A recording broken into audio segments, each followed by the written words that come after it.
네, 안녕하세요, 여러분들. 역사는 최태성. 예스. 네. 네, 이제 현대사. 현대사 들어왔습니다.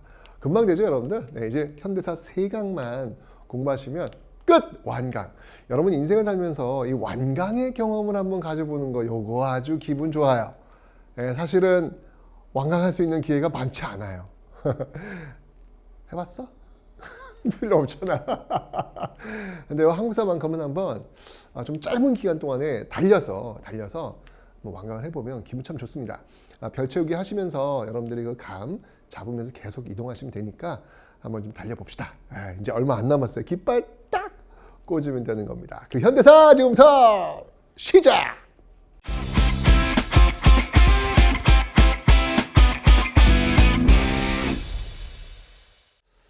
자, 현대사의 출발. 사실 현대사가 광복부터 출발하잖아요. 되게 좋아야 되는데 이 광복이라고 하는 게 분단하고 같이 와요. 이게 우리 역사가 요게 좀 많이 아파요. 광복이 분단과 함께 온다라고 하는 이 사실, 참 많이 아픈 이런 부분입니다. 자, 이유가 있어요. 자, 그 이유를 한번 보도록 할게요. 일단 이 광복 직전에 일제의 패망이 눈에 보이기 시작합니다. 그러니까 이제 일본이 망했을 때 이제 그 이후에 전후 처리를 어떻게 할 것이냐에 대해서 논의를 하죠. 카이로에서 이제 그 당시 열강들이 모여가지고 회의를 합니다. 이집트 카이로에 모여서.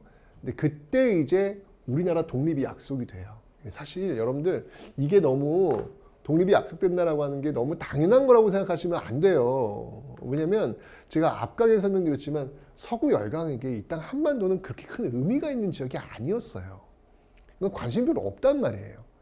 없음에도 불구하고 카이로 회담에서 콕 찍어가지고 이 우리나라를 한국을 독립시키겠다라고 하는 이 문구가 들어갔다는 거는요. 이 카이로 회담이 얼마나 역사적으로 중요한 회담인데요. 거기에 우리나라만 콕 독립을 약속한다라고 들어가는 건 이거는 어마어마한 일입니다. 근데 그럴 수 있었던 배경이 뭐다?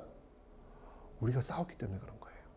싸우지 않으면 제가 이야기했잖아요. 일본 패망, 그래. 일본 패망 이후에 일본은 모든 권리를 내려놓는다.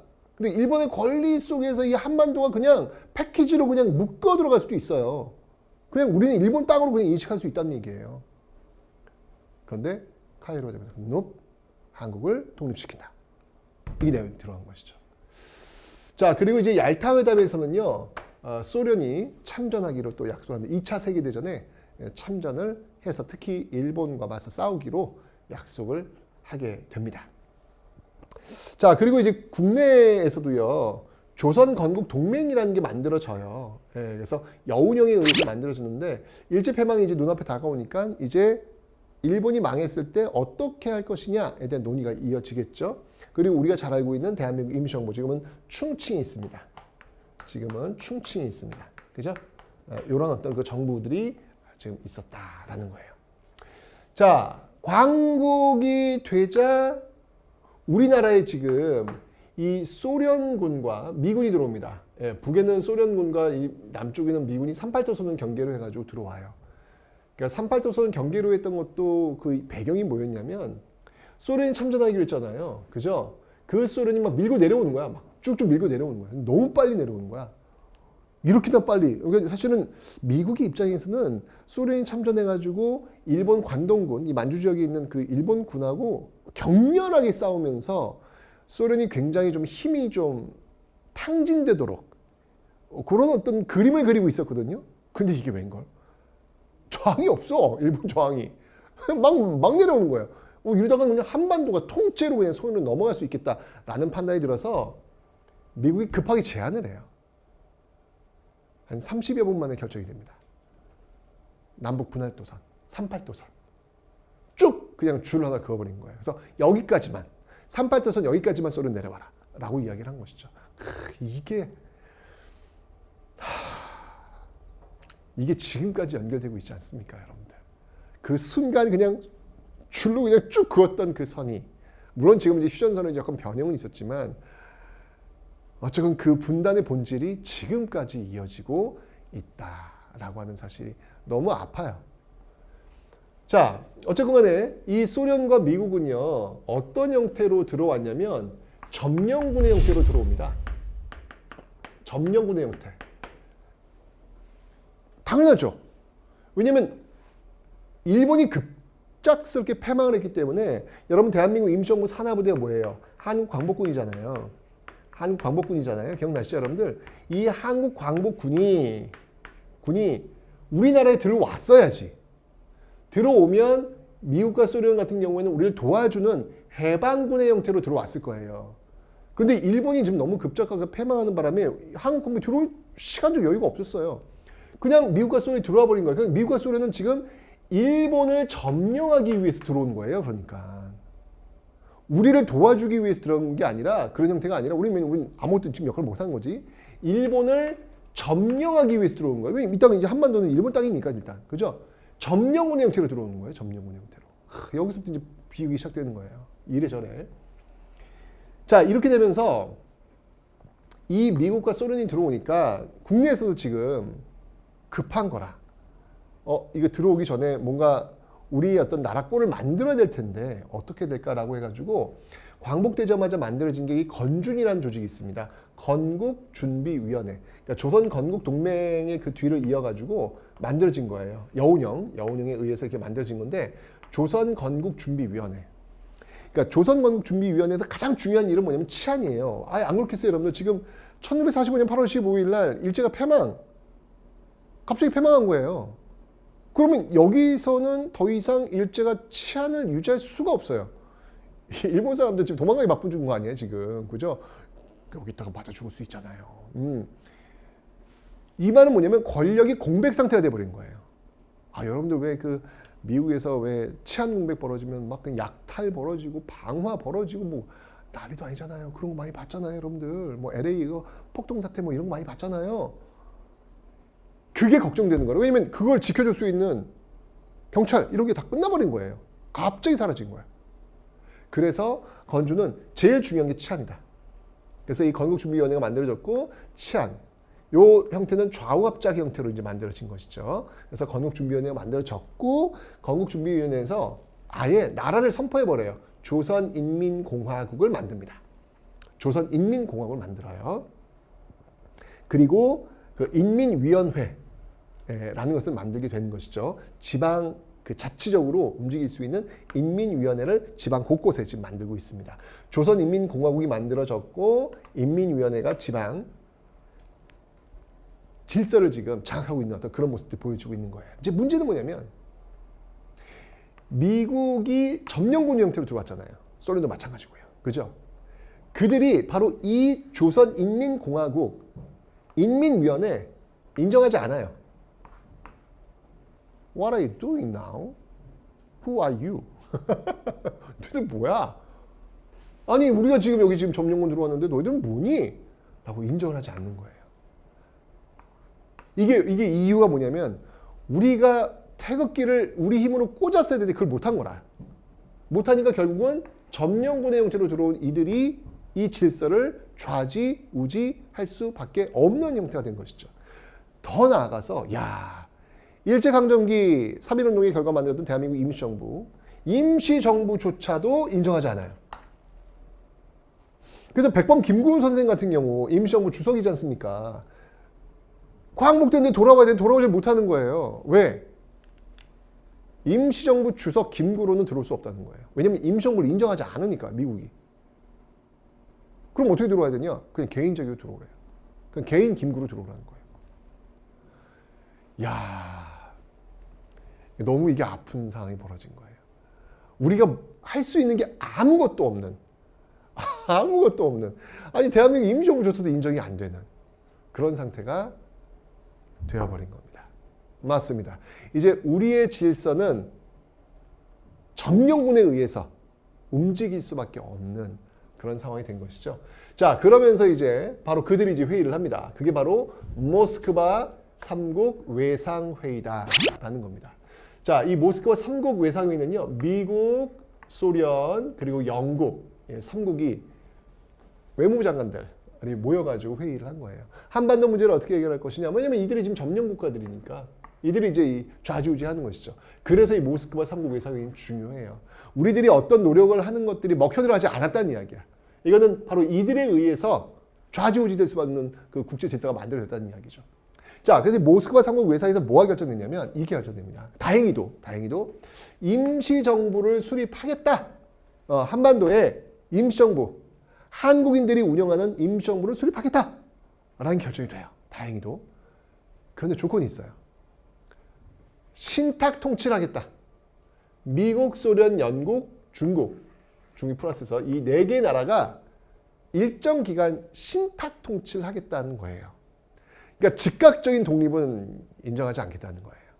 점령국으로 들어왔으니까 우리가 점령한 형태에서 일단은 내정 간섭하겠다는 이야기죠. 쉽게 얘기하면. 우리의 질서니까. 왜냐면 이게 어떻게 보면 또 이해가 되는 게 이게 그들의 질서예요. 그들이 지금 점령을 했기 때문에 그들이 이제 결정을 한 것이죠.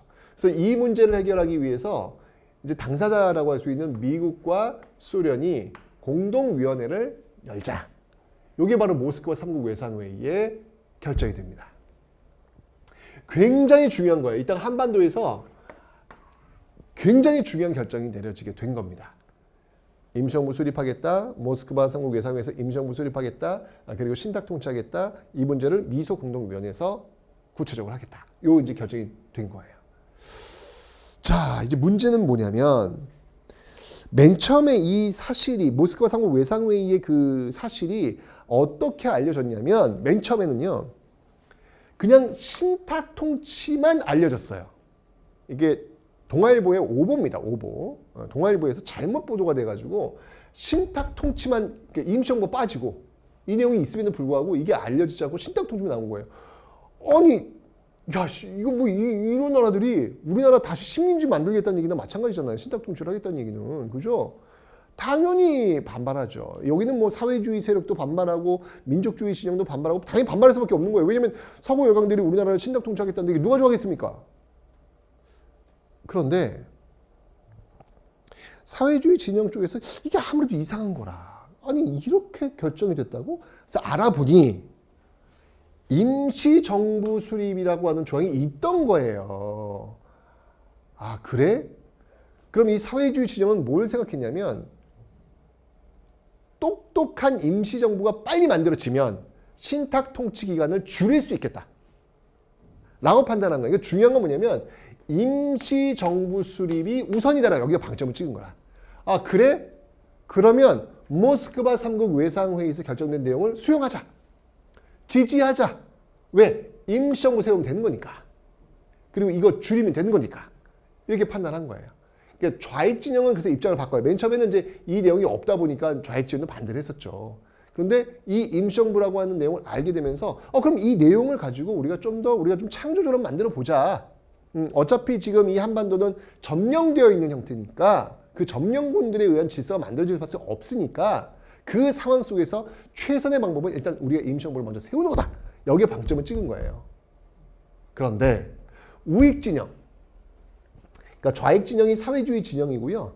우익 진영은 민족주의 진영 또는 자본주의 진영이라고 보시면 돼요. 이쪽 진영은 뭐냐면 우익 진영의 대표적인 인물이 김구, 이승만 이런 인물이 들어가 있는 거예요. 말도 안 된다. 임시정부가 필요 없다. 어쨌건 신탁 통치라고 하는 조항 자체가 문제다. 이거는 좀 식민지의 제2연속 아니냐. 이게 있으면 이건 무조건 받아들일 수 없다.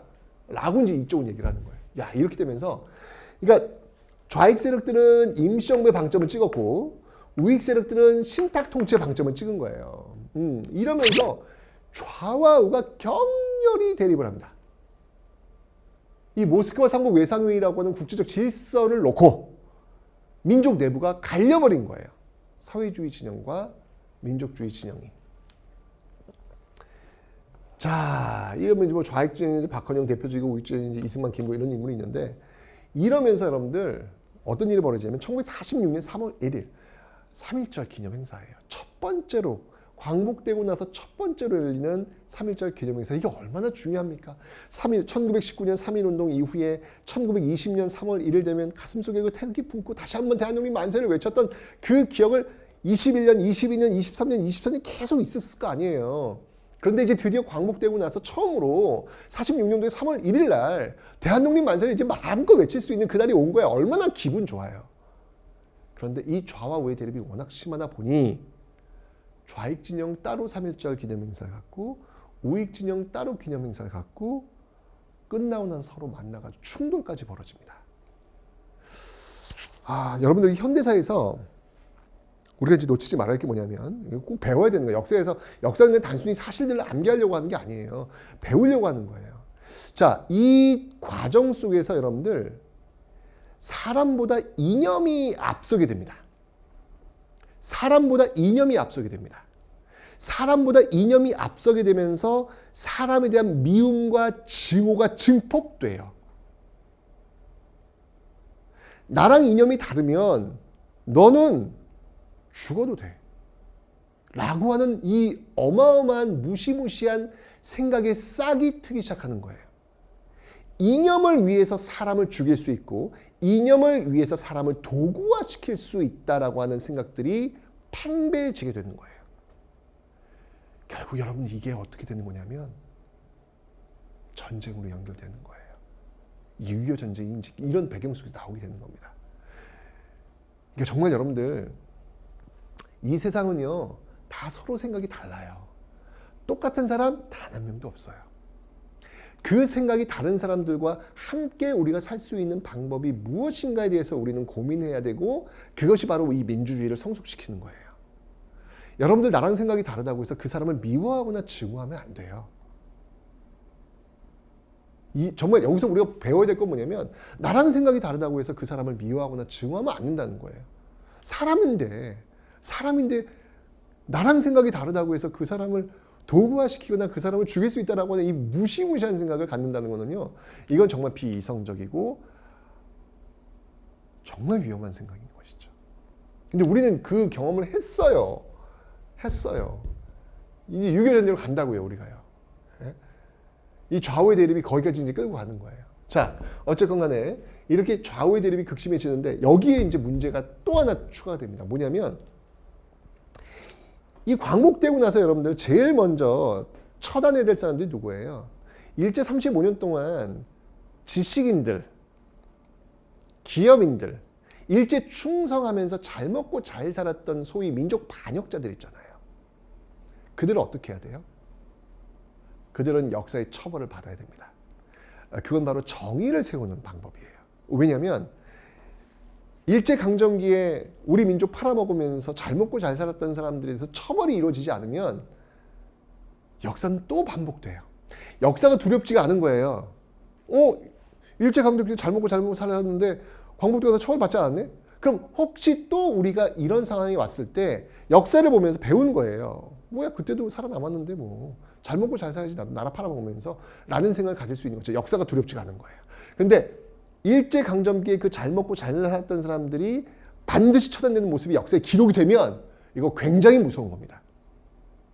우리가 그런 상황이 왔을 때 함부로 역사에 그게 있기 때문에 함부로 행동을 못해요. 왜냐하면 나도 저렇게 될 거라는 걸 알고 있기 때문에 역사는 그게 무서운 거예요. 그게 정의를 세우는 거거든요. 그런데 광복되고 나서 이 미군정이 이제 점령군 형태로 들어온다고 그랬잖아요. 이 땅에 대한 역사를 잘 몰라요. 미국의 입장은 뭐냐면 미국의 입장은 이 한반도를 빨리 안정화시키는 거 이게 장땡이에요. 그것만 하면 돼. 이게 누가 통치를 하건 뭘 하건 상관없음.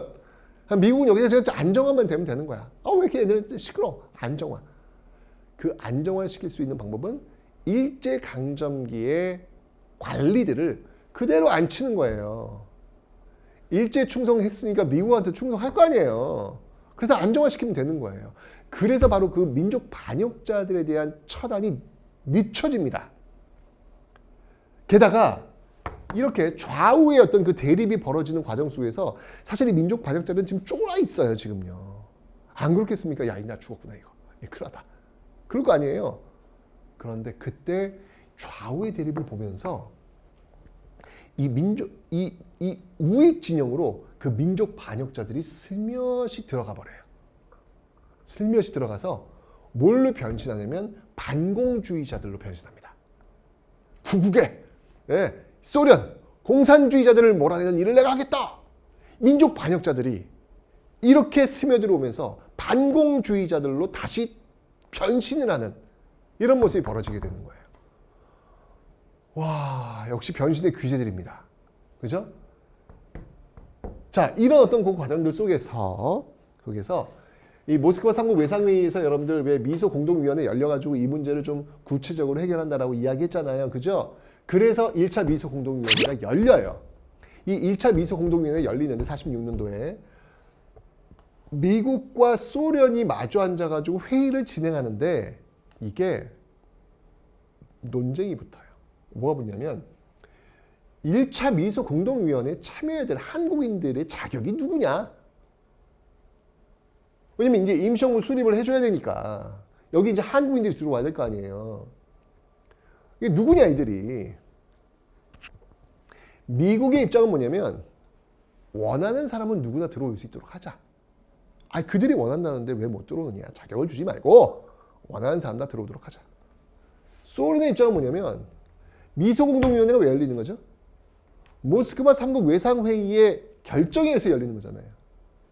그러니까 미소공동위원회에 들어올 수 있는 한국인들은 모스크바 3국 외상회의를 지지하는 사람들이 들어와야 된다는 거예요. 계산이 보이죠 여러분들? 그러니까 미국은 누구나 다 들어와라 라고 하면서 이 우익 진영을 다 들어오게 하려고 하는 것이고 소련은 모스크바 3국 외상회의 지지하는 사람만 들어오게 하라. 이거 뭐 좌익만 들어오는 얘기잖아요. 자기들 유리한 세력만 들어오도록 이 장치를 지금 만들어 놓고 있는 거예요. 이렇게 되면서 결국 합의를 못 봐요. 그래서 휴회가 됩니다. 나중에 다시 얘기합시다. 휴회가 되는 거예요. 자, 근데 이때 이 모습을 바라보면서 이승만이라고 하는 정치인이 판단을 내립니다. 아, 미국과 소련은 합의를 못 보겠다. 전 세계적으로 이 2차 세계대전이 끝나고 나서 세계 양강이 지금 미국과 소련인데 이 미국과 소련이 지금 분위기가 심상치 않은 거예요. 2차 세계대전 때는 같은 편이었지만 끝나고 나서는 이 둘이 지금 굉장히 대립하고 있는 모습이 점점 나타나고 있는 거예요. 실제로 그렇게 돼요. 냉전이라는 게 만들어집니다. 사회주의 진영, 자본주의 진영, 소련 진영, 미국 진영. 이렇게 이제 냉전의 어떤 모습들이 이제 만들어질 거거든요. 그 조짐을 본 거예요. 자, 그러면서 이제 이승만은 뭐라고 얘기하냐면, 정읍에서 놀라운 발언을 해요. 이 미소 공동위원회가 딱 결렬되는, 이 휴회되는 모습을 보고, 아, 이거 미국과 소련은 합의 못 본다, 얘들은. 그렇다면, 지금 38도선 경계로 북쪽에는 소련이 들어와 있고 남쪽에 미국이 들어와 있으니, 합의를 어차피 못 본다. 그렇다면, 남한만이라도 빨리 정부를 세워가지고 38도선 위에 있는 소련을 격퇴시키자 라고 주장하는 정읍 발언을 내는 거예요. 근데 이게 왜 중요한 거냐면 뭐야 남한만이라도 정부를 만들자는 얘기는 뭐냐면 남과 북의 분단을 귀정사실화하는 거잖아요. 지금 이게 좌우의 대립이 있긴 있었지만 남과 북이 분단된다는 생각은 안 했어요. 그런데 이승만은 그 화두를 던진 거예요. 남과 북이 분단될 수도 있다. 일단 남한만이라도 정부 빨리 만들어야 된다. 그래서 나중에 이 소련 격퇴해야 된다라고 얘기를 하는 거잖아요. 이러니까 충격이 온 거예요. 뭐? 남북 분단? 정부가 다른 정부가 들어온다고? 뭐지? 라고 하면서 여기 위기의식을 느낀 사람들이 좌우 합작 운동을 전개합니다. 물론 여기서 이야기하는 이 좌우에서 좌에 해당하는 인물은 여운형, 우에 해당하는 인물은 김규식이에요. 근데 이들의 성향이 극우, 극좌가 아니에요. 중도 세력들이에요. 중도 좌파, 중도 우파? 이것도 굉장히 주관적인 어떤 분류긴 하지만 어쨌건 그 중간적인 어떤 그 세력들이거든요. 이들이 좌우 합작 운동을 전개하는 거예요. 왜냐하면 분단을 막아야 되겠다라고 판단했기 때문에 초경 미군 정도 이거 오케이 합니다. 왜냐면 미군 정은 무조건 안정화가 중요한 거기 때문에 이게 싸우고 막 좌우 싸우고 원치 않아요. 이들은 그냥 안정화가 제일 중요한 거거든. 그래서 이 사람들이라면은 가능하겠다. 좌우가 일단 지금 하나가 한다고 하니까 초기 미군 정도 이거 지원을 해요. 그러면서 좌우합작 7원칙이라는 게 나옵니다. 미소 공동위원회를 계속 연다. 친일파를 처단한다. 임시정부 만든다. 뭐 이런 내용들의 7원칙이 이때 나오게 되는 겁니다. 그런데 아까 지금 휴회됐다 그랬잖아요. 2차 미소공동위원회가 좌합작이 진행되는 과정 속에서 2차 미소공동위원회가 열려요. 근데 결국 미국과 소련이 다시 참가적인 문제로 논쟁을 벌이다가 아예 결렬이 됩니다. 이제는 다음도 없어. 넥스트가 없어. 왜냐면 이 과정 속에서 트루먼 독트린이라는 게 나와요. 영국 처칠의 뭐 철의 장막, 또 트루먼 미국 대통령의 독트린 선언이거든요. 트루먼 선언. 냉전, 소련, 우리 딱 선 긋고 우리 편 위해서 우리가 뭐 지원하겠다. 뭐 이런 얘기를 한 거예요. 이런 과정 속에서 지금 2차 미소공동위원회가 되겠냐고 이게. 결국은 결렬이 됩니다. 자, 야 이게 지금 한반도 문제가 이 모스크바 삼국 외상회의에서 파생되어가지고 미소공동위원회가 열렸는데 이게 지금 결렬된 거예요. 굉장히 중요한 흐름이 지금 결렬돼 버린 거예요. 이제 이 한반도의 문제가 어떻게 해결될 것이냐. 미국이 그래서 이 문제를 여기서 이제 해결하지 않고 어디로 넘겨버리냐면 유엔으로 넘겨버려요. 이 문제를.